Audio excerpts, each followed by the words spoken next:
So next up, we are going to actually put this to a process and talk about partial fraction decomposition and how it actually works.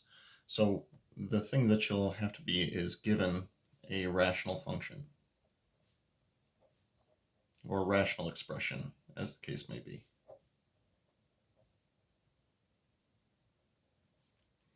So step one is going to be, if it's not already done for you, factor the denominator completely.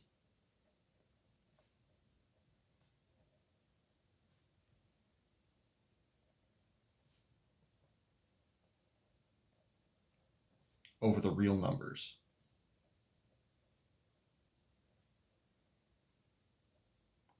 That is to say, we don't need to factor it using any complex numbers. Now, according to the fundamental theorem of algebra, what this means is, as long as you're starting with a real value polynomial in your denominator, then the factors can be linear or irreducible quadratics. An irreducible quadratic is any quadratic expression that has complex roots rather than real roots, so it wouldn't be able to be factored further using only real numbers. So each factor from the denominator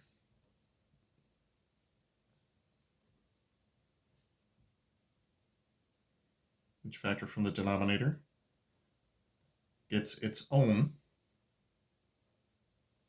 rational expression.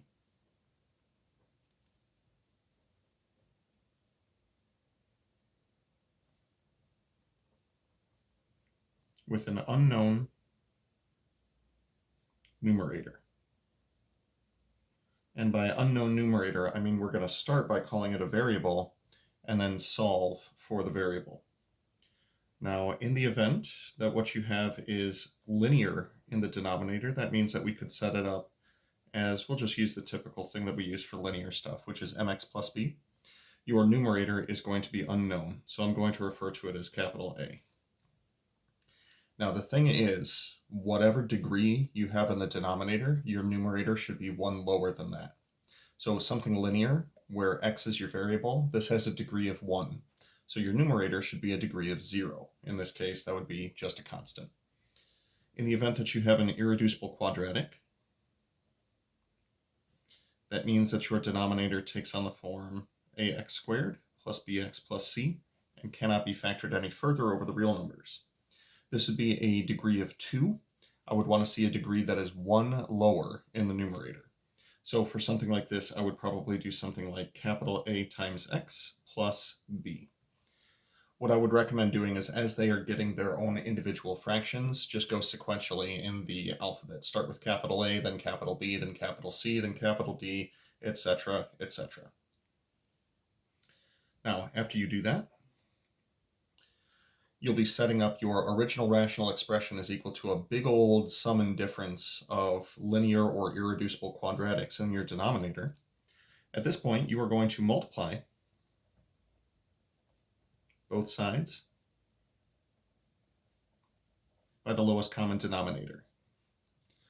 Once you multiply both sides by the lowest common denominator, the goal is to solve for all of the unknown constants from in the numerator. Solve for unknown constants. Now, there are two different ways to do this, and I'm going to demonstrate both in a future video. First one is I'm going to refer to as a polynomial is equal to a polynomial. Polynomial equals polynomial goes by the principle that if two polynomials are identically equal to each other, then it will be true that corresponding coefficients of corresponding powers will be equal. For example, if I tell you that ax plus b is equal to 5x plus 2, then it is okay to state that the coefficients of x will be equal and that the constant terms will be equal as well. This is how you can turn an equation with multiple variables in it into individual equations with only one variable in them. The other way, and this one is handy but not always useful, This one is going to be referred to as true for all x. This is where we're going to simply plug in a value of x and see if we can get rid of our unknown variables to solve for only one variable that is left. So knowing combinations of both of these is going to serve you exceptionally well. Also, if you have a good background in linear algebra for solving systems of equations, that can come in really handy for stuff like this. Now, there is an exception to the linear and irreducible quadratic thing that we have up here, so I'm going to put a little star next to these and include a footnote, which is for repeated factors.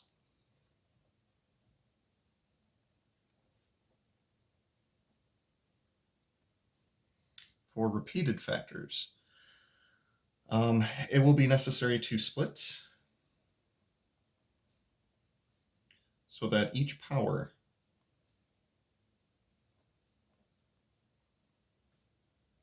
up to the top power appears once. I'm going to explain what that means as we go through the problems that I have on the other side of the sheet of paper here. So here I have a couple of rational expressions, and I would like to set up what an initial setup for a partial fraction decomposition would look like. So in our first example here, we already have a fully factored denominator. It's been factored into two linear factors. So x plus 2 gets its own fraction, and x plus 6 gets its own fraction. Now the numerators in each of these cases should be different unknown constants. So I'm going to refer to them as capital A and capital B. No problem. Now for the next one, 3 over x to the fourth minus x squared, the denominator is not currently factored as much as it can be. As such, I'm going to start by factoring out a greatest common factor of x squared. As I factor out that greatest common factor of x squared, I notice that the result is a difference of 2 squares. Now, when I go to parties, something that I like to say at parties when I go to parties is that a difference of squares factors into binomial conjugates, which means that I can factor it completely into x plus 1 and x minus 1. Now, this is going to go back to what I mentioned on the previous page regarding repeated roots. X squared indicates a root of 0 with a multiplicity of 2. Now, x squared is a possible lowest common denominator if there is a denominator of either x or x squared. So we start at the lowest power of x and we go up until we arrive at the highest power. In this case, there are only 2 of them, but in a later example, we'll see 4 of them. We also have a factor of x plus 1 and a factor of x minus 1. Now, next question becomes what goes in each of the numerators, and I will say this about that. Just because we have a quadratic here does not mean that we need to put something linear into its numerator. If I were to put ax plus b into this numerator, then the ax over x squared would reduce down to a over x anyway. So as long as you have a constant here and a constant here, you're all set. A constant here and a constant here will do us well as well. As far as irreducible quadratics are concerned, which we see in our third example here, we already have a fully factored denominator, one factor of x squared plus 1, and one factor of x squared plus 9. Neither of those can be factored any further using only real numbers. For the first fraction, because it's an irreducible quadratic, I want the numerator to have a degree 1 lower than that. That would be ax plus b. For the second fraction, I want to do the same thing, but I want to keep progressing in terms of which constants I'm using, so we'll call this one cx plus d.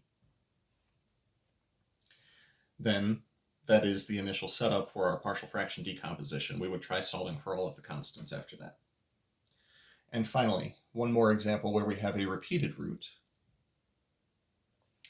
Now the x plus 5, that's going to get its own fraction. However, because the x minus 3 is being cubed, we're actually going to give that one 3 different fractions. One where the x minus 3 is to the first power, one where it's squared, and one where it's cubed. Wow, I say cubed, I write 2, that was not a proud moment of mine. That should be cubed over here. Now, like I was saying for the repeated roots in the second example that we did, constants on top of each of those would be just fine. They are still integrable in their current form. Now, there is a pattern that I want everybody to notice as we're working through these problems. I want you to check out the degree of the denominator in the original expression. For example, if we were to expand this thing completely, what would be its degree? Well, given that we have an x times x, it would be x squared. So degree of the denominator was 2. And then how many unknown constants did we use? Well, A, B. B is the second letter of the alphabet, so there were 2 of those. This guy right here, the degree of the denominator was 4. Excuse me. Thank you. Degree was 4. And then how many unknown constants did we use? Well, that was 1, 2, 3, 4. So unknown constants, that was 4. In the third example, if we were to expand that denominator completely, we would have an x squared times x squared as the highest power of x. That would be a degree of 4.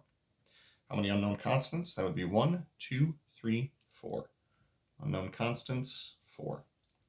And then the last example, if we were to take x times x cubed, we would see a degree of 4, and the number of unknown constants was equal to 1, 2, 3, 4. It is not a coincidence that those two numbers wind up being the same thing in each of these examples.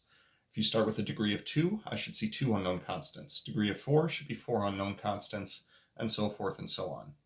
In future videos, I will be demonstrating how to actually find those unknown constants once we talk about what they represent.